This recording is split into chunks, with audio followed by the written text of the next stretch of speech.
Right. अभी मैं एक इंट्रोडक्शन, अपना इंट्रोडक्शन दे के आपको समझाता हूँ कि आप इंट्रोडक्शन कैसे दे सकते हैं। राइट, आप ध्यान से सुनेंगे और उसके बाद आप वैसा ही आप अपना इंट्रोडक्शन, उसी पैटर्न पे आप अपना इंट्रोडक्शन प्रिपेयर कर सकते हैं। मैं अपने इंट्रोडक्शन की जो जो मेन पॉइंट्स होंगे वो मैं आपको बाद में बताऊंगा कि मैंने ऐसा क्यों बोला इंटरव्यू में, मेरा मोटिव क्या था वो बोलने का, और मैं क्यों चाहता था कि मेरे क्वेश्चन उस टॉपिक पे आए। Right, we will start now. So let us assume that कि जो इंटरव्यू का जो चेयरमैन है उन्होंने मुझसे पूछा है, ओके मिस्टर शीतल बंसल, इंट्रोड्यूस योरसेल्फ। राइट, मेरा नाम उन्होंने पहले ले दिया। Now my introduction will be something like this, ध्यान से सुनेंगे। That sir, I belong to a place, Jeend from Haryana. I did my BTech from YMCA Institute of Technology, Faridabad in Mechanical Engineering in 2013, and I got 65% of marks in my BTech. Right. Apart from that, sir, my hobbies are swimming and playing table tennis. And my strength are, right. उसके बाद हम बोलेंगे strength के बारे में। Sir, my strength is that I am a good learner. And if I'll talk about my weakness, then my weakness is that I can trust people easily, and because I'm working in the HAL right now, so what I feel during my job is that I'm not able to cope up with my subordinate staff. Right, I am very lenient with my subordinate staff, and in some sense they are misusing my leniency, and that is my weakness, I assume it. If extracurricular activities, sir, my achievements during my BTech college is that I am a team captain of All India event, that is that Bahar race and Supra race, in which we have to fabricate a F1 racing car, and I have to represent my college in the national event, and we have a race on that track that is in Noida.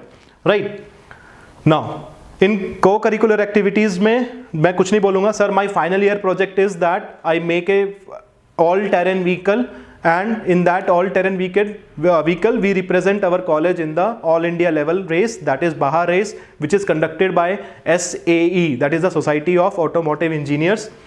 I am presently working in Hindustan Aeronautics Limited as a graduate trainee. I joined this job in 2013 itself. Now, sir, as a social animal, I believe in the concept of each one teach one policy, and I firmly believe that every literate person has a social responsibility to teach at least one candidate, at least one student. So I follow this, and during my leisure time I used to teach the students who have no access to the education. I am also a active blood donor. Right, so this is all my introduction. ठीक है, ये मेरा एक overview introduction हो जाएगा। अगर मेरे को इंट्रोड्यूस करना है तो मैं इस चीज़ को बोल सकता हूँ। ठीक है, अभी मैंने ऐसा कुछ प्रिपेयर नहीं किया था, तो थोड़े बहुत बीच में गैप्स आएंगे, थोड़ा सोचना पड़ता है, बट अगर आप प्रिपेयर कर लोगे, 100 बार अपना इंट्रोडक्शन बोल दोगे तो आप उसमें कॉन्फिडेंट हो जाओगे। अब देखो मैंने क्या क्या चीज़ें बोली, अगर आपने नोटिस किया होगा तो मैं उस प्लेस से बिलोंग करता हूँ जिसका कोई कल्चरल कुछ वो नहीं है, कुछ महत्व नहीं है इतना, तो वहाँ पे क्वेश्चन नहीं आएगा। ग्रेजुएशन में मैंने अपना कॉलेज का नाम बताया है और अपने मार्क्स और ईयर, मैं किस ईयर में पास आउट हूँ। क्वेश्चन पूछ सकते हैं वाई ओनली 65% मार्क्स, तो I can say that sir I am not a very theoretical person, and I firmly believe that the practical knowledge is more important than the theoretical knowledge, and I invest my 3 years of my engineering in making the vehicle. I had an interest in automobile, so मैंने अपने जो भी 3 साल थे college के, मैं ऐसा बोलूँगा कि मेरे जो 3 साल थे कॉलेज के मैंने इन्वेस्ट किया। Sir, around 1.5 year it will take to complete the all terrain vehicle, and 1.5 year it will take to complete your F1 racing car. Now मैं अगर अपना पर्सनल एक्सपीरियंस बताऊं तो आई ऑलवेज वांट कि they will ask so many questions on this final year project. This final year project is very good. ठीक है, मैं इसमें बहुत कॉन्फिडेंट था, एंड ये मेरा जेन्युइन फाइनल ईयर प्रोजेक्ट है, मैंने इसमें बहुत मेहनत भी की थी हम लोगों ने, तो और टीम कैप्टन था मैं, ऐसा नहीं है कि मैंने फेंका कुछ भी। तो मैं चाहता था कि मेरा क्वेश्चन जो आए वो फाइनल ईयर प्रोजेक्ट पे आए, इसलिए जब मैं डिटेल्ड एप्लीकेशन फॉर्म भरता था तो जानबूझ के इस फाइनल ईयर प्रोजेक्ट को मैं कैपिटल्स में लिखता था। Team captain in SAE, team captain in बाहा, ये सब मैं लिखता था ताकि उनकी नज़र जाए उसके ऊपर और वो पूछे मुझसे वहाँ पे। आई ऑलवेज प्रेफर कि मुझसे फाइनल ईयर प्रोजेक्ट पूछे। तो यहाँ से मैंने वो प्रिपेयर भी किया था कि टीम कैप्टन थे तो 25 मेंबर्स की टीम होती है, हाउ यू कोऑर्डिनेट, आपने कैसे कौन कौन से चैलेंजेस फेस किए, उसको ओवरकम कैसे किया, आपका क्या रैंक था, आप क्यों सेलेक्ट नहीं हो पाए, इस सब के बारे में मैंने पूरा प्रिपेयर किया हुआ था। ठीक है, तो मेरा बहुत इम्फेसिस रहता था कि मुझसे फाइनल ईयर प्रोजेक्ट पूछा जाए। उसके बाद मैंने हॉबीज में बोला था स्विमिंग एंड टेबल टेनिस, जो मेरी एक्चुअल हॉबीज हैं। टेबल टेनिस तो मैंने अब बोला है, ठीक है। अगर मैं अपने इंटरव्यू की बात करूं, उस टाइम पे अगर मैं हॉबीज बोलता था तो उस टाइम पे मैं हॉबीज स्विमिंग एंड सुडोको बोलता था। सुडोकू, राइट, सुडोकू सॉल्व करना और स्विमिंग बोलता था मैं। स्विमिंग मेरी हॉबी थी, स्टार्ट बचपन से थी, 4th क्लास से लेके 12th क्लास तक मैंने स्विमिंग रिग्रेस स्विमिंग किया है, तो वो मेरी हॉबी थी, तो मैं उसके लिए रेडी था। अब मुझे पता था स्विमिंग में वो क्या पूछेंगे कि ओलंपिक में कितने इवेंट्स होते हैं, अभी जो माइकल फेल्प्स के बारे में पूछ सकते हैं, उन्होंने कितने गोल्ड जीते थे, क्या था, कौन से ओलंपिक में जीते थे, ठीक है, ये सब मुझे पता था। अब यहाँ से वो अगर फ्लूइड मैकेनिक्स में लेके जाएंगे तो वो भी मैंने प्रिपेयर किया हुआ था कि ड्रैग फोर्स कैसे होती है, स्विमिंग का बेसिक कॉन्सेप्ट क्या होता है, कैसे आप आगे बढ़ते हो स्विमिंग करते टाइम, आपको कौन सी फोर्स आपको आगे लेके जाती है, ये सब मैंने पढ़ा हुआ था। तो आई एम वेरी कॉन्फिडेंट, इसलिए मैंने ये बोला। उसके बाद अगर अब बात देखेंगे स्ट्रेंथ और वीकनेस, स्ट्रेंथ एंड वीकनेस में मैंने बोला था कि I am a good learner, और ये अगर मुझसे पूछा जाता गुड लर्नर का, तो देखो मैंने जो भी चीज़ें प्रिपेयर की थी, आई एम टॉकिंग जेन्युइनली, मैंने जो भी चीज़ें प्रिपेयर किया था और उसका जो 3 लेयर डिफेंस था मेरा हर आंसर, हर इंटरव्यू में मेरा हर आंसर इस फाइनल ईयर प्रोजेक्ट से रिलेटेड होता था। ठीक है, जानबूझ के मैं अपना हर आंसर अपने इस फाइनल ईयर प्रोजेक्ट पे लेके जाता था, है ना, कि भाई मुझसे पूछो इसके बारे में, I am very confident in this. तो ये मैं वहाँ पे सीखता था। उसके बाद मैंने वीकनेस क्या बोली कि मैं अपने सबऑर्डिनेट्स के साथ बहुत लीनियंट रहता हूँ, जिसका वो कभी कभी मिसयूज़ करते हैं। ये मेरे साथ एक्चुअल प्रॉब्लम है, आज भी है, और ये था मेरे साथ जब मैं HCL में गया तो मैंने वो सब महसूस किया था। तो वो एक पार्ट मुझे लगता है, और I can trust people easily, ये भी ये कोई ऐसी हॉबी नहीं है जो मुझे पता थी, लेकिन हाँ मुझे पता था कि अगर वो पूछ लेंगे कि आपको ऐसा क्यों लगता है, तो वो भी मेरा आंसर मेरे फाइनल ईयर प्रोजेक्ट पे आ जाता था। ठीक है, मैंने ऐसे आंसर प्रिपेयर किए हुए थे कि मैं घूम फिर के यहाँ पे ले आऊँ।